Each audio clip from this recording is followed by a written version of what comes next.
ये हमारा प्रोजेक्ट जो है इसका नाम है automatic street light using LDR. इसमें हमने एलडीआर लाइट डिपेंडेंट रजिस्टर्स को यूज़ करके जो स्ट्रीट लाइट्स का ऑन ऑफ करने का प्रोसीजर है ना, उसको हमने ऑटोमेट किया है। सबसे पहले इसके अंदर जो हमने चीज़ें यूज़ की हैं उसमें सबसे पहले ये ESP32 है। उसके साथ साथ ये हमारे पास LDR है जो हमें एनालॉग सिग्नल जो है वो प्रोवाइड करता है। उसके साथ साथ हमने ये आर्डिनो यूनो जो है ना इसका इस्तेमाल किया है, और उसके अलावा कुछ हमारे पास वायर्स हमने यूज़ किए हैं और लाइक LEDs जो है ना जिनको हम ग्लो करवाते हैं।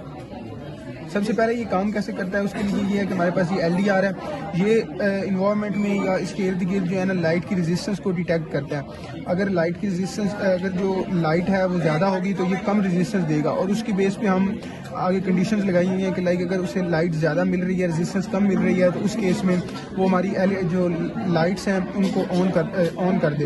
इसका प्रोसीजर देखते हैं ये कैसे काम कर रहा है। सबसे पहले हमारे पास ये LDR है जो हमारे पास A0 पिन पे एनालॉग सिग्नल जो है ना वो देता है। इसका सिग्नल जो है हम यहाँ पे अपनी आर्डिनो यूनो के अंदर A0 पिन पे जो है ना वो ले रहे हैं।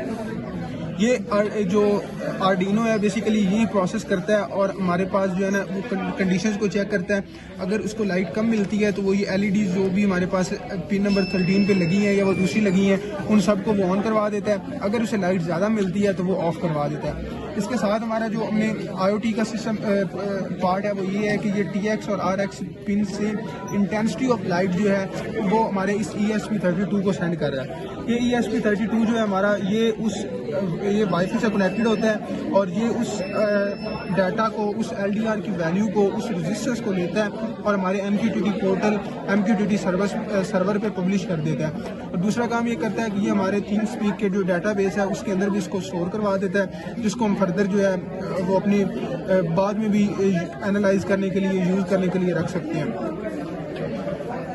इसके अलावा तीसरा काम जो हमारा ESP32 करता है ये हमारे MQTT पोर्टल से, जो कि हमारे मोबाइल फ़ोन पे भी कनेक्टेड होता है, उससे थ्रेशोल्ड वैल्यू लेता है और उसको यहाँ पर ये ट्रांसमिट पिन्स की हेल्प से ये आगे आर्डिनो को देता है और आर्डिनो फिर उस थ्रेशोल्ड वैल्यू को सेट कर सकता है। इस तरह से हम थ्रेशोल्ड वैल्यू जो है उसको भी MQTT पोर्टल की हेल्प से अपडेट या डिलीट या कम या ज़्यादा करना चाहें तो हम कर सकते हैं। ये टोटली हमारे पास अपॉर्चुनिटी होगी, हम इसको हैंडल जो है ना वो कर सकते होंगे। इस वक्त इसने डिटेक्ट किया कि लाइट की इंटेंसिटी कम है, जिस वजह से इसने LEDs को जो है ना वो ऑन कर दिया। अगर इस पर लाइट डालेंगे तो ये LEDs को ऑफ कर देगा। इसी तरह से जब फिर लाइट कम होगी तो वो उनको दोबारा से ऑन करवा देगा।